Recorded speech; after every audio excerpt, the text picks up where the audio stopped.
Viejo patético, no sirves para nada. Las palabras fueron un disparo en el salón. Álvaro tiró las llaves sobre la mesa y se marchó dando un portazo que dejó el aire vibrando. Me quedé de pie con la copa en la mano, la respiración corta, los dedos aún pegajosos por el vino. No podía imaginar que, unos meses después, sería yo quien lo rescatara de la ruina en la que él mismo se había hundido. Pero todo empezó aquel invierno de 2023, cuando decidí ayudarle una vez más. Antes de seguir, comenta desde qué ciudad nos estás viendo. Y dale like si alguna vez tuviste que levantar a alguien que te había traicionado, solo por amor. Me llamo Julián García, tengo 69 años y vivo en Valencia, en un piso modesto cerca del Mercado Central. Desde que Carmen murió, hace 5 años, la casa se llenó de mis recuerdos y de mis herramientas. Mi vida giraba alrededor de mi hijo, Álvaro, que entonces tenía 33. Decía ser diseñador gráfico freelance, yo le presté 12.000 euros de mis ahorros para que montara su propio estudio. Creía en él porque siempre fui de creer en los míos. Cuando preguntaba por los resultados, me respondía con una sonrisa calma: tranquilo, papá, el éxito necesita tiempo. Yo quería creerle.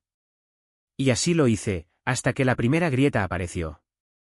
Fue una tarde de marzo cuando el banco me avisó de movimientos extraños en mi cuenta. Había autorizado a Álvaro un acceso temporal para comprar material, pero los extractos hablaban claro: cenas en Madrid, ropa que no entendía, reintegros de más de 3.000 euros en cajeros. Aquella noche lo confronté y él se encogió de hombros. ¿Y qué esperabas? Que viviera como tú, entre polvo y recuerdos. La arrogancia me dolió más que el dinero, pero aún no conocía lo peor. En mayo celebramos mi cumpleaños con la familia. Vinieron sobrinos, vecinos, la gente de siempre. Tenía la intención de una tarde cálida, de sobremesa larga. Álvaro llegó tarde, olía a alcohol. Cuando intenté abrazarlo, se apartó y, frente a todos, dijo: viejo patético, no sirves para nada. Toda tu vida te escondiste detrás de tu taller y fracasaste. El salón quedó en silencio. Algunos miraron hacia otro lado, otros se fueron. Aquella noche lo eché de casa. Pensé que quizás sería la última vez que lo vería. Pasaron semanas sin noticias. Hasta que una vecina me dijo que lo había visto durmiendo en su coche junto al puerto. Llamadas sin respuesta, recepciones de cartas del ayuntamiento, multas acumuladas a mi nombre, el coche embargado por deudas que él había dejado, y, lo más humillante, la venta de mis herramientas, las que había heredado de mi padre, las que usé para construir esta casa. Cada descubrimiento era un golpe que abría otra herida. Y una madrugada de julio llegó la llamada que cambió todo. Eran las 2:17. La policía local de Castellón al teléfono. ¿Es usted el señor Julián García? Sí, balbuceé. Me dijeron que Álvaro había sido detenido por robo en un bar y que estaba herido. Fui sin pensar. Lo encontré sentado, cubierta la frente de polvo y sangre, con los ojos que ya no mostraban la insolencia de antes. Firmé papeles, pagué una fianza de 2.000 euros y lo llevé a casa en silencio. Aquella madrugada, por primera vez, murmuró: papá, lo siento. Los días siguientes fueron una prueba. Le puse reglas sencillas: nada de alcohol, nada de mentiras, trabajo cada mañana. Lo llevé al taller. Al principio apenas sostenía el martillo, creía que lo hacía por castigo. Pero las manos torpes empezaron a aprender el ritmo. Empezó a preguntar, a mostrar interés en las maderas, en las vetas de los robles, en las medidas precisas. Una tarde, mientras lijábamos una mesa vieja, me dijo sin mirarme: no sé cómo agradecerte que no me dejaras tirado. Le contesté: no lo hago por ti. Lo hago por la memoria de quien fuiste antes de perderte. Hoy, un año después, trabaja conmigo. No es el mismo, se levanta temprano, ahorra lo justo y habla con cuidado. Hace poco acabamos un encargo grande, 20 mesas para un restaurante en Denia. Mientras cargábamos la furgoneta, se detuvo, respiró hondo y dijo con un hilo de ironía: viejo patético. Eso te lo dije yo, ¿no? Asentí sin rencor. Él sonrió, y añadió: pues menos mal que sigues siéndolo. Si no, yo ya estaría muerto. Fue su modo de pedir perdón. Y el mío de aceptar que rescatar a un hijo a veces significa enseñarle a sostenerse solo. Ahora, cuando me siento en la pequeña terraza y tomo mi café, escucho el ruido de las sillas en el taller y pienso que la dignidad no se hereda, se enseña, se recupera y, a veces, se confía de nuevo. El sol entra tímido por la mañana, el ruido del mercado llega como una promesa. Tengo 69 años, un taller, un hijo reconstruido y la sensación tranquila de que, al menos esta vez, hice lo correcto. Han pasado ya 2 años desde aquella noche en la comisaría de Castellón. Y aunque el tiempo parece haber devuelto la calma a mi casa, hay días en que la voz de Álvaro, aquella que me gritó viejo patético, no sirves para nada, todavía me visita al amanecer. No con rabia, sino como un eco que me recuerda hasta dónde puede caer un hombre cuando olvida de dónde viene. La vida se ha vuelto sencilla otra vez. Nos levantamos temprano, desayunamos pan con tomate y café, y bajamos juntos al taller. A veces no hablamos durante horas. El sonido de la lija, el olor de la madera recién cortada, y el roce de las virutas en el suelo llenan el espacio mejor que cualquier conversación. Me gusta mirarlo sin que se dé cuenta, los movimientos firmes, los brazos tensos, esa manera de detenerse antes de tomar una decisión. No es el mismo muchacho que se fue de casa con la soberbia de quien cree saberlo todo. Pero tampoco es todavía el hombre que podría llegar a ser. Está en ese punto incierto entre la culpa y el comienzo. Un día de septiembre, recibimos un pedido especial. Una antigua clienta mía, la señora Ripoll, quería restaurar un escritorio del siglo XIX que había pertenecido a su abuelo. Madera de nogal, tallados finos, una cerradura oxidada. Acepté encantado. Cuando lo trajeron, vi en los cajones restos de tinta seca, trozos de cartas, un reloj sin cuerda. Álvaro observaba en silencio. Al día siguiente, me pidió encargarse el de la cerradura. Pasaron horas. Yo lo veía desde el banco, concentrado, con el ceño fruncido, sin impaciencia. Cuando por fin consiguió abrirla, me llamó, dentro había un sobre amarillento, cerrado con un cordel. Lo abrimos con cuidado. Era una carta del bisabuelo Ripoll a su hijo, escrita en 1938, antes de marcharse al frente. Decía, entre otras cosas, no heredes mis bienes, hereda mis manos. Lo demás se pierde. Álvaro leyó la frase varias veces, sin hablar. Después la copió en un papel y la pegó en la pared del taller, justo al lado de mi banco. No me dijo nada, pero su gesto bastó.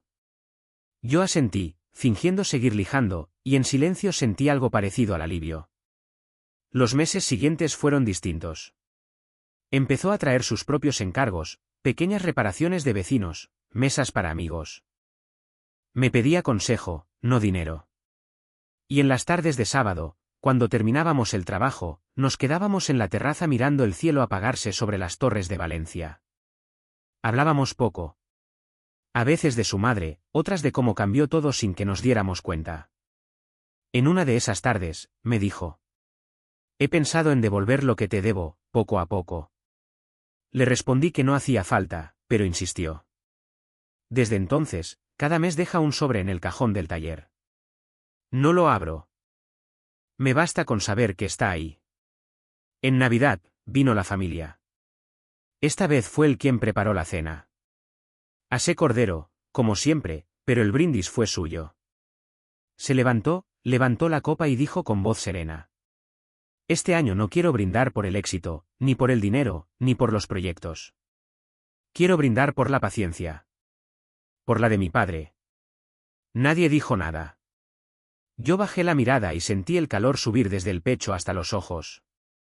Por primera vez en mucho tiempo, el silencio de la mesa fue limpio, sin peso. Ahora, cuando lo veo marcharse cada mañana con la furgoneta cargada de maderas, pienso que quizá la redención no llega de golpe, sino despacio, como el sol cuando entra por la rendija del taller. A veces creo que Carmen lo habría perdonado antes que yo. O que, en realidad, nunca hizo falta perdonarlo. Porque lo que más falta le hacía no era perdón, sino aprender a trabajar con las manos y mirar de frente la vida, sin esconderse detrás de las excusas.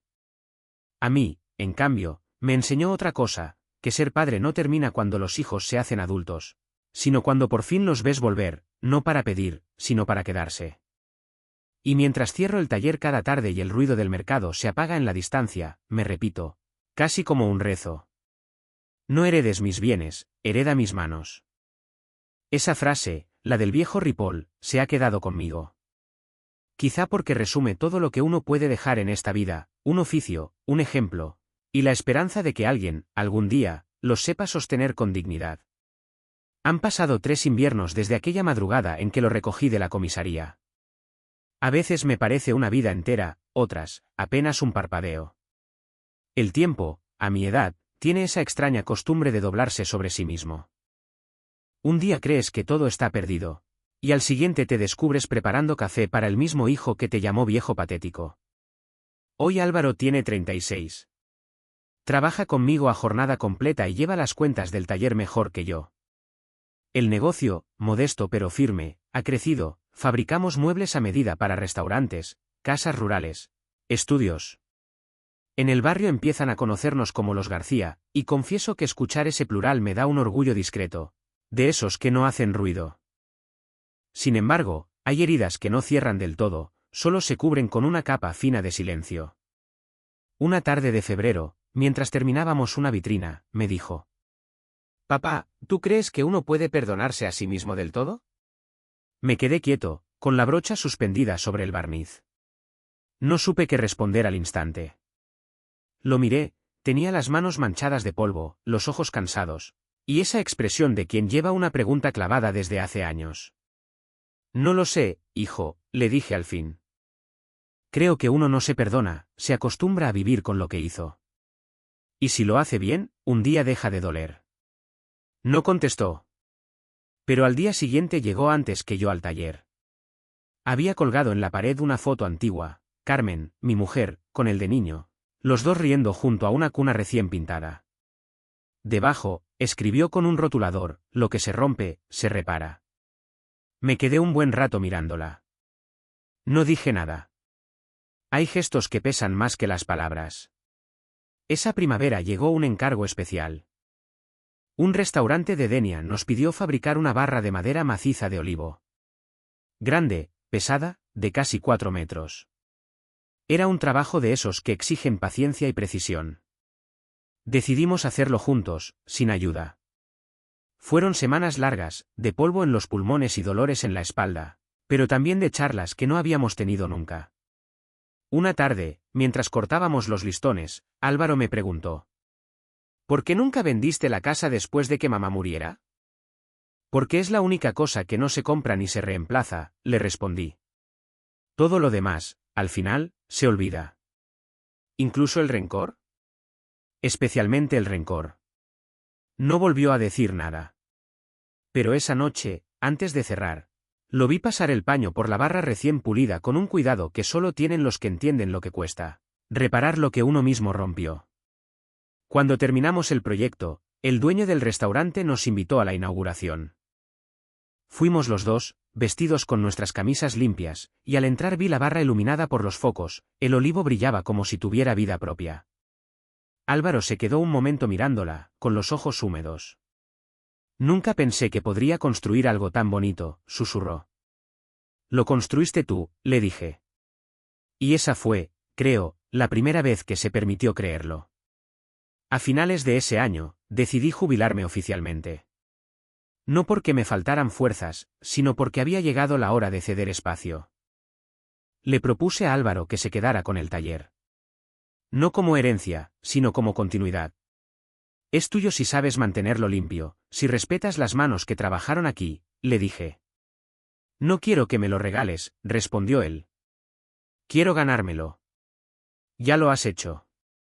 Durante semanas lo observé tomar decisiones, ajustar precios, hablar con clientes, cargar la furgoneta. Cada gesto suyo tenía algo de reparación, como si cada tabla cortada fuera una disculpa más. Un día de otoño, mientras yo leía en la terraza, lo oí hablar con un cliente. Mi padre me enseñó que la madera no perdona los atajos. Si haces trampas, se abre. Si la tratas con paciencia, se deja moldear. Sonreí sin levantar la vista del periódico. No por orgullo, sino por reconocimiento, aquella frase no era mía, era suya ya. El invierno siguiente trajo algo inesperado. Una tarde, Álvaro apareció con una carpeta bajo el brazo. Papá, dijo, algo nervioso, necesito que leas esto. Era un proyecto, quería abrir una pequeña escuela de carpintería para jóvenes en paro, en un local cedido por el ayuntamiento. Le temblaban las manos mientras explicaba el plan: talleres gratuitos, materiales donados, prácticas en nuestro taller. Quiero enseñarles lo que tú me enseñaste a mí, dijo. Que el respeto se gana trabajando. Lo miré en silencio. Por un instante, volví a ver al niño que fue, con las manos pequeñas sobre la mesa, intentando clavar sin torcer el clavo. Hazlo, hijo, le dije. Y hazlo bien. Que no hereden tus palabras, sino tus manos. El proyecto salió adelante. Cada sábado vienen 5 o 6 chicos al taller. Álvaro les enseña a medir, a cortar, a lijar. Algunos llegan con mirada perdida, como la suya aquel día en la comisaría. Él los recibe sin juicios, con paciencia. A veces los escucho desde el patio, reír, discutir, aprender. Y me descubro sonriendo sin querer. El mes pasado, cumplí 72. Vinieron algunos familiares, los alumnos, vecinos. Álvaro preparó una mesa grande en el patio, con manteles de lino y una botella de vino que guardaba desde el día en que su madre enfermó. Durante el brindis, se levantó y dijo: a este hombre le debo más de lo que puedo decir. Pero lo que más me enseñó no fue a trabajar la madera, sino a no rendirme cuando todo parecía perdido. Yo, que nunca he sabido hablar en público, apenas levanté la copa y dije: hijo, la vida es como la madera, se tuerce, se agrieta, pero si se cuida bien, siempre puede volver a servir. Esa noche, cuando todos se fueron, me quedé solo en el patio. El aire olía a serrín y a vino. Álvaro había dejado encendida la lámpara del taller. Entré, toqué las herramientas, el banco, la foto de Carmen, y me senté en silencio. Fuera, la lluvia empezaba a caer despacio sobre el tejado. Cerré los ojos y pensé que, al final, uno no rescata a los hijos, los acompaña hasta que aprenden a rescatarse solos. Y con ese pensamiento, mientras el sonido del agua llenaba la casa, comprendí que la paz no llega cuando todo está arreglado, sino cuando aceptas que lo roto también forma parte de lo vivido. A veces, al amanecer, me siento en la mesa de la cocina con una libreta cuadriculada y repaso lo que queda por hacer: encargar bisagras, revisar presupuestos, llamar al notario. La rutina, a mi edad, es una cuerda fina que me sostiene. Desde que Álvaro decidió quedarse en Valencia y abrir la escuela de carpintería los sábados, todo se ordenó a su alrededor con una calma nueva. Sin embargo, la vida, incluso cuando parece en paz, se reserva pequeñas pruebas. La primera llegó en forma de sobre blanco, sin remite, un martes de octubre de 2025. Dentro venía una fotocopia de un atestado antiguo y una nota: ese hijo suyo robó en mi bar. Nunca pidió perdón. Reconocí el nombre del local de Castellón. Sentí un frío viejo en la nuca, ese que creía superado. Dejé la nota en el banco del taller y esperé a que Álvaro llegara. Cuando entró, con el olor a pan del horno de la esquina, se la di sin palabras. La leyó 2 veces, tragó saliva y dijo: voy a ir, y antes de que yo dijera nada, añadió: solo. Esa tarde cogió la furgoneta y condujo hasta Castellón. Volvió de noche. Se sentó frente a mí en la terraza, con la cara cansada. He hablado con él, dijo. Llevaba esperándolo. Le he pedido perdón. Le he contado lo que hago ahora. He ofrecido pagar los daños y trabajar una semana en su local, sin cobrar. No quería el dinero. Solo quería que lo mirara a los ojos. Asentí. No le abracé. No dije estoy orgulloso. Aprendí que algunas victorias se celebran en silencio, con una taza de café caliente y la ventana un poco abierta. Aquella noche dormí hondo por primera vez en semanas. El respeto no se hereda, me repetí. Se gana mirando de frente. La segunda prueba vino por el lado contrario. El ayuntamiento nos concedió, a finales de noviembre, un pequeño reconocimiento por la escuela. Una placa sencilla y una invitación a decir unas palabras. Álvaro me pidió que subiera yo al escenario con él. Decliné. Subió solo, con una camisa azul planchada y los nervios en la mano. Dijo algo breve: que las manos saben cosas que la cabeza olvida cuando se llena de ruido, que aquí se aprende a medir antes de cortar, a pedir perdón antes de exigir. Yo lo miraba desde la penumbra y pensé en Carmen, en la cuna, en la barra de olivo de Denia. Todo estaba allí, de pie, sosteniéndolo. Empezamos diciembre entre encargos y visitas médicas de Irene. El embarazo iba bien. En el taller, a falta de grandes proyectos, nos dedicamos a restaurar sillas antiguas y a fabricar cajas de madera para una librería del barrio. Álvaro, que antes aceleraba, ahora mide 2 veces y corta una. Los chicos de la escuela se ríen cuando se lo repite. Yo no intervengo, me gusta verlo enseñar, elegir palabras que no humillan, corregir sin herir. El día 12 fuimos al notario. Llevaba semanas posponiéndolo. Quería dejar el testamento claro, sin líos ni malentendidos.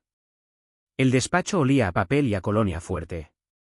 Me senté frente al señor Romero con una carpeta de gastos, la escritura de la casa y una lista de herramientas que consideré no partables.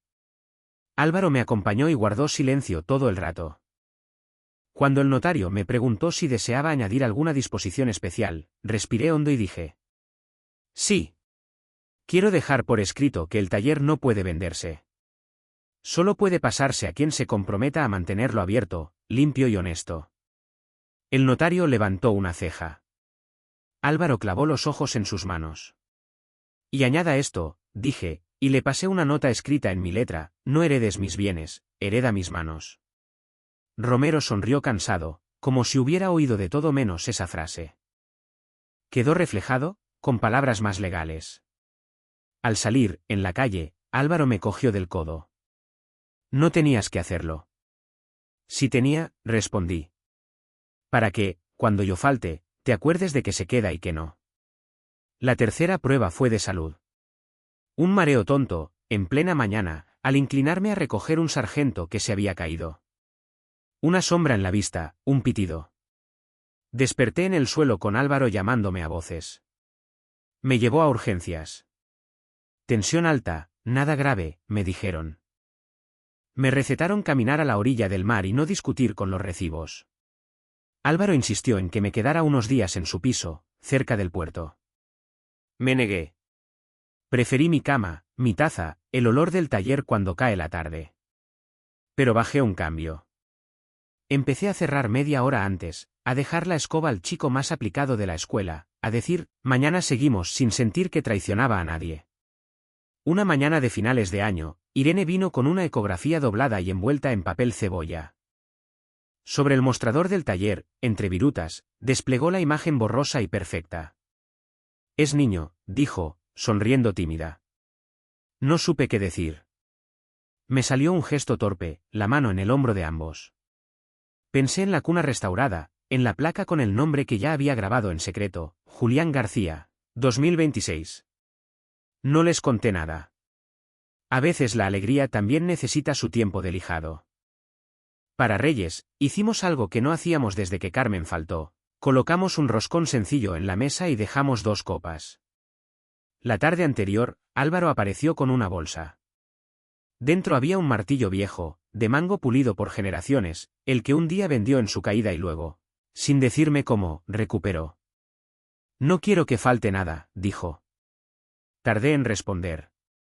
Al final solo atiné a colocar el martillo en su sitio, en el gancho de siempre. Quedó ahí como vuelve un hijo a su casa, sin ruido, con un encaje perfecto. A mediados de enero de 2026, la escuela se llenó. 5 chicos nuevos, una chica que quería ser ebanista como su abuelo, 2 gemelos que venían de un curso de metal.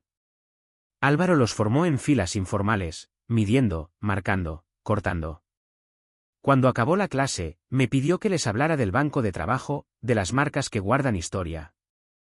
Les conté cómo ese banco había aguantado nuestras peleas sin caerse, que la madera, si está bien encolada, aguanta más de lo que parece. Me escucharon en silencio, con un respeto que no se compra. He aprendido a vivir con 3 frases que se me pegan, como letanías: el respeto no se hereda. Lo que se rompe, se repara. No heredes mis bienes, hereda mis manos. No son consignas.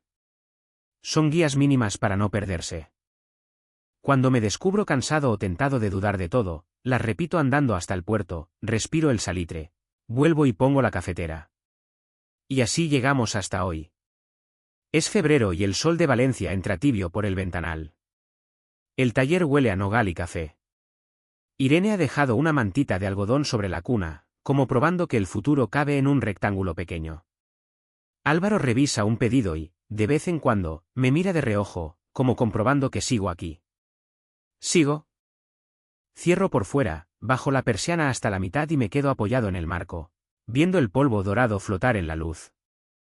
La ciudad empieza su ruido, pero aquí dentro todo suena distinto, una sierra que se apaga, un reloj que marca en la pared, la respiración de quien ha aprendido a esperar. Pienso en la noche de la comisaría, en el bar de Castellón, en el portazo del insulto, en la mesa de Denia, en la escuela de los sábados, en el martillo recuperado, en la nota al notario. Todo eso somos. Entro de nuevo, apago la luz y recojo la taza. Mañana más, digo en voz baja. Salgo a la terraza con el café que queda y me siento. La brisa trae un hilo de mar. En la casa de enfrente alguien riega las macetas, huele a tierra mojada. No hay épica, no hay discursos. Solo esta calma nueva, la certeza humilde de que el hogar volvió a ser hogar. Y mientras el cielo aclara, recuerdo lo esencial, el respeto no se hereda. ¿Se gana? Y se cuida cada día, como se cuida una mesa de madera que ya nos sobrevivirá a todos. El día que nació mi nieto fue gris y cálido a la vez, como si el cielo no terminara de decidir si llorar o sonreír. Era marzo, y Valencia olía a pólvora y azahar. Irene llevaba 2 días en el hospital, y Álvaro no se había separado de ella ni un minuto. Yo pasaba las horas en la sala de espera, con un café frío entre las manos y la mente llena de recuerdos. Carmen en aquella misma postura, hace casi 40 años, yo temblando por dentro, intentando parecer sereno, el llanto primero de mi hijo, que todavía me parece oír si cierro los ojos. A las 7:15 de la mañana, una enfermera salió con una sonrisa. Ya está, abuelo, dijo. Todo ha ido bien. No me di cuenta de que estaba llorando hasta que el vaso de café tembló entre mis dedos.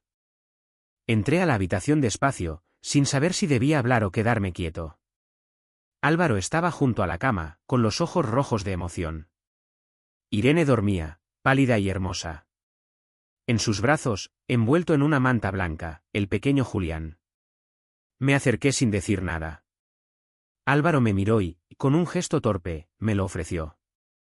Sentí el peso tibio del bebé, el latido rápido, el olor limpio de la vida recién nacida. Papá, susurró él, quiero que seas tú quien le enseñe a sostener las cosas. No entendí del todo a qué se refería, pero asentí. En ese instante, comprendí que todo lo que había pasado, las humillaciones, las pérdidas, las noches de rabia, se cerraba allí, en aquel pequeño cuerpo dormido. Las semanas siguientes fueron una mezcla de ternura y cansancio. Irene se recuperaba despacio, Álvaro pasaba los días dividido entre el hospital, la escuela y el taller. Yo me encargué de preparar la casa para cuando volvieran. Lijé una vieja cómoda que Carmen había comprado en el rastro y la coloqué junto a la cuna. Cada tablón, cada bisagra, tenía un eco de tiempos pasados.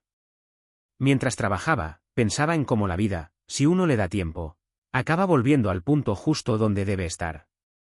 Cuando por fin llegaron a casa, con el pequeño Julián dormido en brazos, el silencio que se hizo fue distinto al de otras veces, no era el de la soledad, sino el de la paz.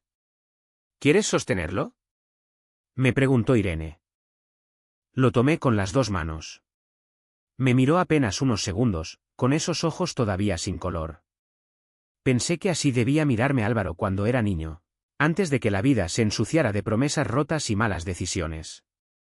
Los meses pasaron como pasa el verano, deprisa y con olor a madera caliente. Álvaro trabajaba menos, prefería quedarse en casa con el niño.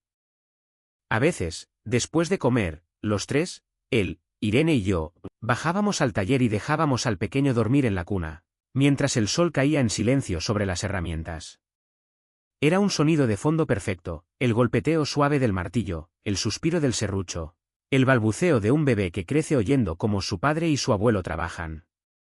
Una tarde, mientras lijábamos una mesa, Álvaro me dijo: he estado pensando en cerrar la escuela por un tiempo. ¿Por qué? No quiero hacerlo a medias. Quiero estar con mi hijo, aprender a ser padre. Me quedé un momento callado. Luego respondí: La madera te enseñará cuándo volver. Todo lo que se hace con amor, aunque se detenga, no se pierde. Sonrió. Desde entonces, el taller se convirtió en un espacio de familia. Los chicos de la escuela venían de vez en cuando, a ayudar, a charlar. Irene traía café, y el pequeño Julián, cuando empezó a gatear, dejaba sus primeras marcas en el suelo. No las quité nunca. El otoño trajo consigo una enfermedad silenciosa. Nada grave, decían los médicos, pero lo suficiente para recordarme que el cuerpo también envejece. Álvaro insistía en que descansara, pero yo me negaba. Prefería ir al taller, abrir las ventanas, oler el serrín y sentir que el tiempo, al menos ahí dentro, no pasaba. Un día, mientras ordenaba herramientas, me encontré con un cuaderno antiguo de Carmen. Dentro había notas, recetas, listas de la compra, entre ellas, una frase subrayada. Lo importante no es que te recuerden, sino que algo de ti permanezca en lo que amaron. La copié en un trozo de madera y la colgué sobre la puerta del taller. Cuando Álvaro la leyó, se quedó un rato en silencio. Eso eres tú, papá, dijo. Todo lo que tocas, se queda. A finales de ese invierno, Irene me pidió un favor. Quería que le construyera una pequeña mecedora para amamantar al niño. Trabajé despacio, sin prisas. Usé madera de haya, cálida y resistente. Grabé bajo el asiento, con letras minúsculas, para los que se quedan y para los que vendrán. El día que se la entregué, Irene la acarició, sin decir palabra, me abrazó. Aquel gesto me atravesó más que cualquier agradecimiento. Esa noche, me quedé solo en el taller. Álvaro ya dormía con su hijo sobre el pecho. Afuera, la lluvia caía lenta, golpeando el tejado. Me serví un vino, apagué las luces y me quedé mirando la cuna. Todo estaba en su sitio, el martillo, el banco, la foto de Carmen, el olor del trabajo bien hecho. Pensé en el insulto de años atrás, viejo patético, y en cómo, sin saberlo, había sido el principio de todo. Porque a veces las palabras más crueles abren los caminos más largos hacia el perdón. Me quedé un rato más, escuchando la lluvia y el leve rumor de la casa dormida. Comprendí que ya no me quedaban deudas con nadie. Que Álvaro había aprendido. Que el niño crecería viendo cómo se alisa una tabla sin miedo, cómo se pide perdón sin vergüenza, cómo se ama sin ruido. Y entonces, por primera vez en muchos años, me sentí completamente en paz. Apagué la lámpara, salí a la terraza y dejé que el aire fresco del amanecer me envolviera. La ciudad despertaba despacio, igual que la vida. Me quedé allí, con las manos quietas sobre la barandilla, mirando el cielo clarear. Y pensé, he vivido lo suficiente para ver cómo lo roto se repara.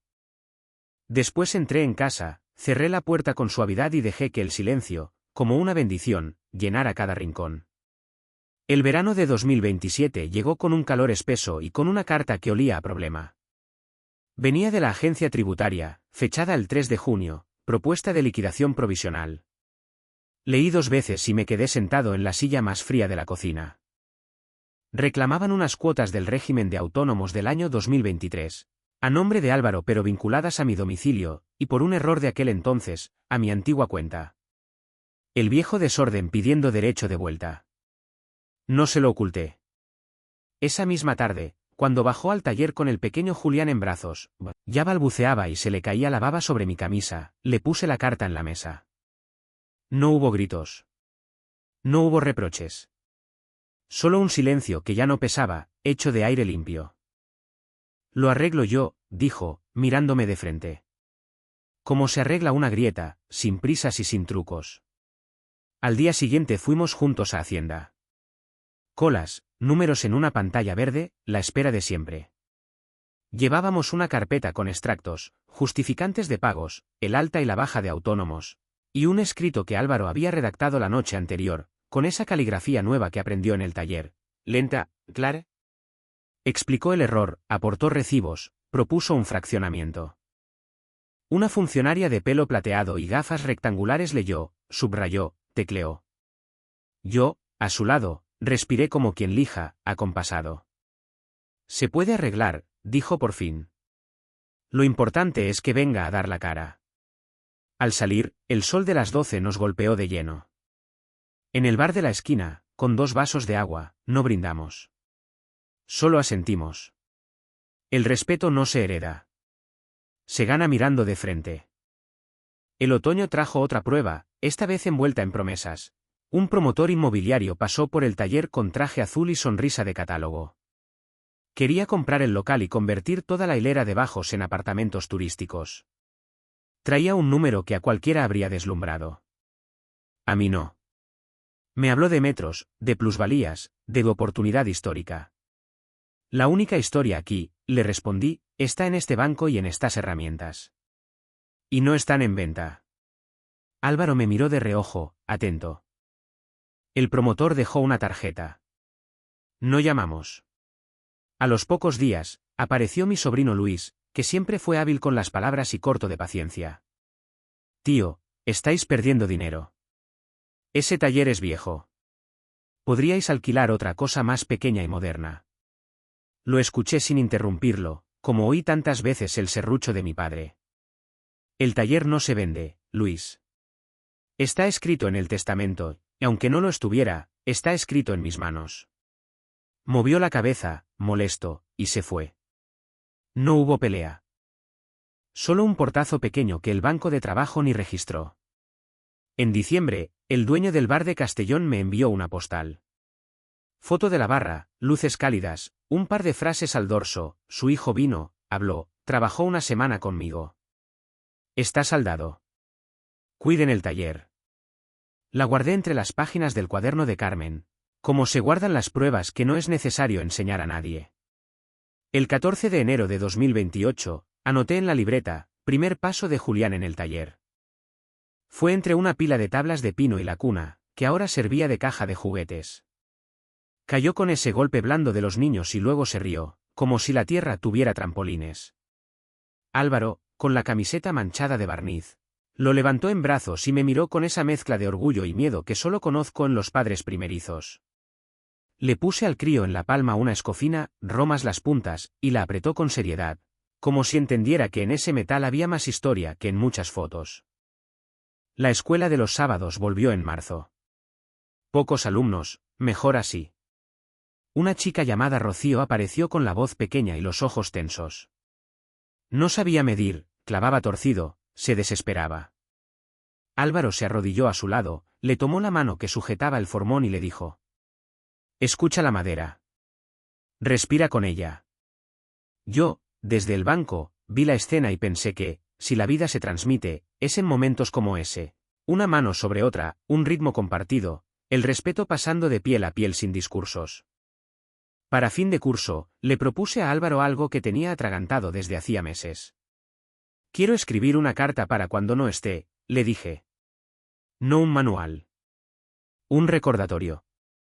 La redacté en junio, fecha y lugar, Valencia, 21 de junio de 2028. 3 páginas. Empezaba así: «No conviertas este taller en un museo. Mantén el ruido justo, la puerta entornada y la escoba a mano. No heredes mis bienes. Hereda mis manos». La dejé en el cajón de la izquierda, junto al metro plegable que fue de mi padre. El susto grande llegó con el calor. Una noche de julio, Irene llamó a las 2 de la madrugada. El niño ardía de fiebre. Álvaro se había ido a urgencias. Bajé a la calle con la camisa al revés y el corazón encabritado. Llegué al hospital con la piel en llamas. Era una infección de oído, tratable, dijeron. Cuando los vi salir al amanecer, el niño dormido, Irene con ojeras, Álvaro con esa cara de quien ha mirado el miedo y le ha pedido que espere en la puerta, sentí algo que no supe nombrar. Quizá era gratitud. Quizá era la comprensión simple de que todo lo que duele sirve para aprender a sostener mejor. En septiembre, por primera vez en muchos años, nos tomamos una semana. Cerramos el taller y nos fuimos a una casa rural en el interior, cerca de Bocairent. Caminamos despacio, recogimos ramas, olimos los pinos. Por la noche, con el niño dormido, hablamos de Carmen. Álvaro me preguntó qué creía que diría ella de todo esto. Que llegamos tarde, respondí. Pero a tiempo. A la vuelta, la ciudad olía a polvo caliente y a promesas de lluvia. Abrí el taller, pasé la mano por el banco, saludé en voz baja. Hay costumbres que son una oración. Hoy es 2 de noviembre de 2028. He limpiado la foto de Carmen, he aceitado la bisagra de la puerta, he revisado por quinta vez el afilado de los formones. En la libreta he escrito 3 líneas, como quien deja migas de pan para encontrarse mañana. El respeto no se hereda. Lo que se rompe, se repara. No heredes mis bienes, hereda mis manos. Julián, el pequeño, ha dejado una huella de dedo en el barniz fresco de una caja. No la voy a borrar. Que quede, como queda la vida, imperfecta y verdadera. Anoche llovió. El patio huele a tierra nueva. Pongo la cafetera, abro la ventana, escucho a lo lejos el mercado central arrancar su desfile de voces. Álvaro llegará en un rato, con ojeras y sonrisa. Irene entrará después, con el niño pegado a la cadera y un pan bajo el brazo. Yo ya tendré el banco despejado, la luz encendida y el metro plegable abierto a la medida justa. No hay épica. Hay hogar. Y una paz que no pide aplausos, el sonido del agua resbalando por la canaleta, el primer sorbo de café, la cuna vacía que espera otra siesta, el martillo en su gancho. Cierro los ojos y siento que, por fin, todo está en su sitio. Afuera, el cielo se aclara. Dentro, la casa respira. Y yo, viejo y sereno, vuelvo a decir en voz baja, para no olvidarlo, el respeto no se hereda, se trabaja cada día, como se trabaja la madera hasta que brilla. Luego dejo la taza, cojo el lápiz y marco la siguiente línea. La vida continúa. Como debe. Hoy, mientras escribo esto, la luz de la tarde se filtra por las persianas del taller, y el aire huele a nogal recién cepillado. Tengo 76 años, las manos lentas, la vista cansada, pero el pulso todavía firme. Álvaro está en la escuela, dando una clase especial para los nuevos aprendices, y el pequeño Julián, que ya no es tan pequeño, corre por el patio persiguiendo una pelota roja.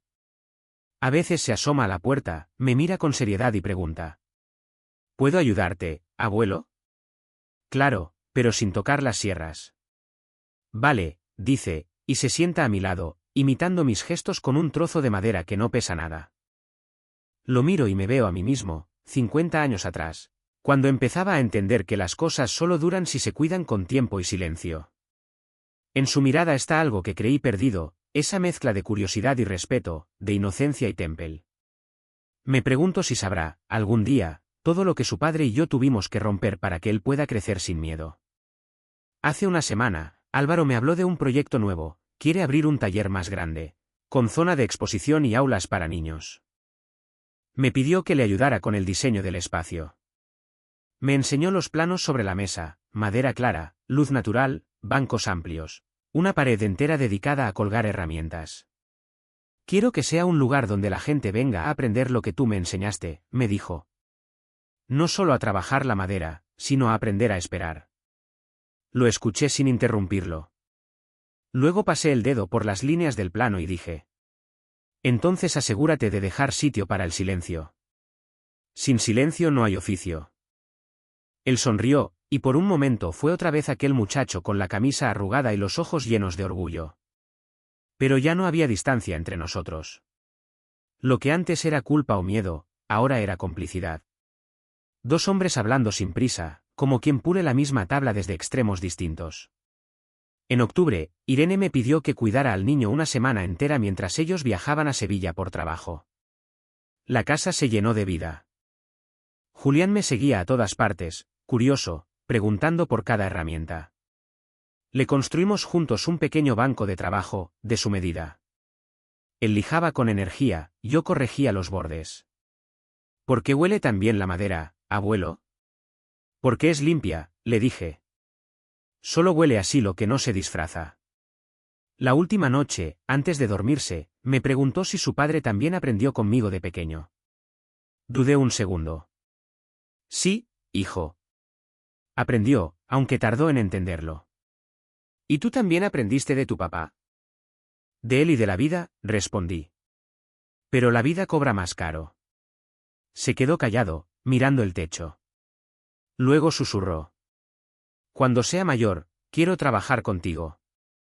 Sonreí en la oscuridad. Conmigo, no, pensé. Con tu padre. Un domingo cualquiera de noviembre, la escuela organizó una exposición con los trabajos de los alumnos.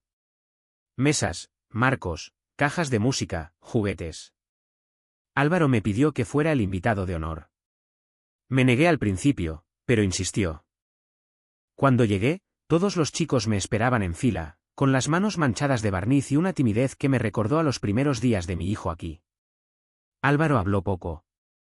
Dijo: este hombre me enseñó que lo roto se repara, y que reparar también es una forma de amar. Después me entregaron una caja de roble, pequeña, con mi nombre grabado, Julián García, maestro del tiempo. Dentro había una llave. No entendí. Álvaro se acercó y explicó. Es la llave del nuevo taller. Lo abriremos el próximo mes. Quiero que seas tú quien lo inaugure. Sentí un nudo en la garganta. No por la llave, sino por lo que significaba, que todo lo que sembramos, finalmente había echado raíces. Los días siguientes los pasé en el taller de siempre, ordenando, limpiando, dejando todo como debe quedar un sitio antes de ser entregado. En un rincón encontré la vieja nota que dejé al notario: no heredes mis bienes, hereda mis manos. La releí varias veces y la guardé en el bolsillo. No era solo para Álvaro, ni para el niño. Era también para mí, una forma de recordarme que había cumplido mi parte.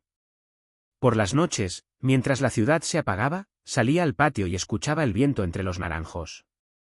Pensaba en Carmen, en su voz suave diciéndome que tuviera paciencia, que los hijos tardan, pero vuelven. Ella tenía razón.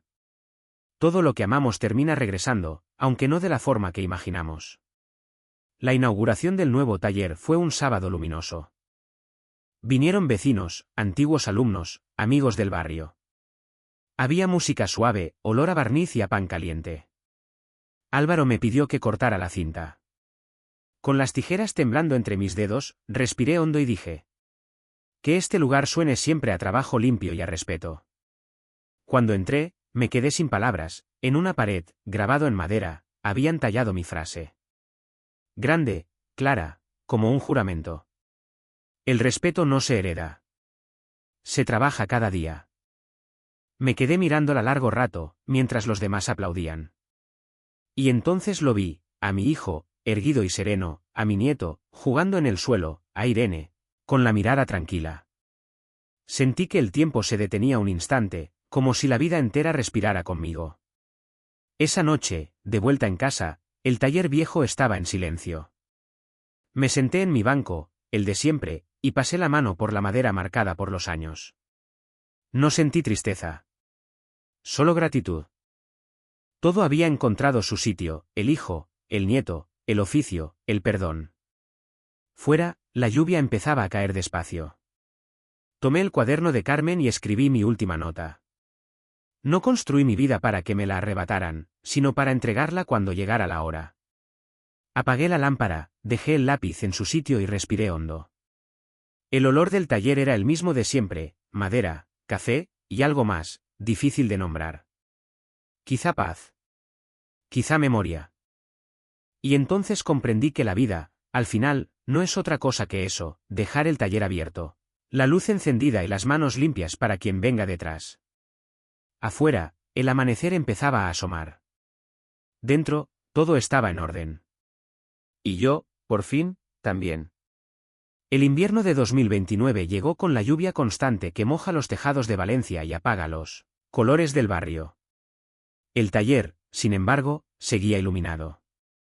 Cada mañana, abría la persiana, dejaba que la luz entrara y aspiraba ese olor inconfundible a madera recién cortada y café.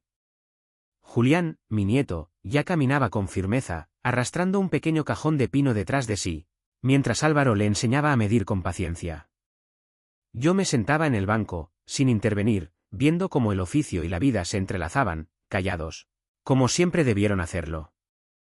Una tarde, mientras repasaba los planos del próximo encargo, Álvaro se acercó y me dijo: papá, quiero que este año hagamos algo especial para la escuela. Una exposición con todos los trabajos de los chicos, desde las cajas más pequeñas hasta mesas completas. Sonreí sin decir nada, recordando los primeros años, cuando apenas sabían sostener un martillo sin torcer el clavo. La paciencia, el silencio, el respeto, todo estaba en el aire, impregnado en las paredes del taller, y cada proyecto lo reafirmaba. Días después, Irene me pidió que cuidara a Julián mientras ella y Álvaro visitaban a un cliente en Denia. Pasamos la tarde construyendo un pequeño banco para el niño, con madera de roble y lijado suave. Cada vez que Julián pasaba la mano sobre la superficie, parecía entender que la vida también se lija con cuidado, que cada borde roto puede pulirse. «Abuelo, ¿esto huele a magia?», preguntó, con los ojos brillantes. «No, hijo», le respondí. «Esto huele a paciencia y a trabajo bien hecho». Una semana después, recibimos un correo del promotor inmobiliario que años atrás había querido comprar el taller. Venía con otra oferta, más generosa. Álvaro lo miró, luego me miró a mí. «No», dije, antes de que hablara. «Este taller no se vende. Todo lo demás se puede negociar, pero aquí se respira historia y respeto». Él asintió. Ya no había necesidad de justificarlo, era nuestro legado, no un simple negocio. En marzo, los primeros rayos de sol entraban por las ventanas y Julián gateaba entre las mesas, observando cómo Álvaro y yo trabajábamos juntos. Era extraño y hermoso, 3 generaciones bajo el mismo techo, aprendiendo, enseñando y reparando sin palabras, solo con manos y paciencia. Me detuve un momento, apoyé la cabeza en el banco y pensé que, después de todo, cada golpe, cada discusión y cada insulto de hace años había tenido un propósito. Un sábado, mientras organizábamos los tableros para un encargo de Denia, Álvaro se detuvo, apoyó las manos en la mesa y dijo: «Papá, quiero enseñarle a Julián todo lo que tú me enseñaste, sin errores, sin prisas». Lo miré, con los ojos húmedos, y asentí. La vida, pensé, es eso, repetir lo que aprendiste, mejorar lo que rompiste y dejar que los tuyos caminen con dignidad. Esa noche, la casa estaba tranquila. Julián dormía en su cuna restaurada, Irene leía en el sillón y Álvaro repasaba pedidos en el taller. Me senté en mi banco, con el cuaderno de Carmen abierto, y escribí una sola frase. El respeto se construye día a día, con manos limpias y corazón firme. Era un recordatorio, no solo para ellos, sino también para mí, para no olvidar todo lo que habíamos pasado y reconstruido. Al día siguiente, mientras salía el sol, fui al patio. La brisa traía olor a tierra mojada y madera, el sonido del mercado empezaba a llegar como un murmullo lejano. Observé al niño gateando, a Álvaro supervisando, a Irene sonriendo. Todo estaba en su lugar. Y comprendí, con una calma profunda, que la vida finalmente había cerrado su círculo, el hijo reparado, el nieto que aprende, el taller lleno de memoria y de futuro. Cerré la puerta del taller, dejé la luz encendida y respiré hondo. Afuera, Valencia despertaba. Adentro, todo estaba en paz. El respeto, al final, no se hereda, se trabaja, se enseña y se sostiene cada día.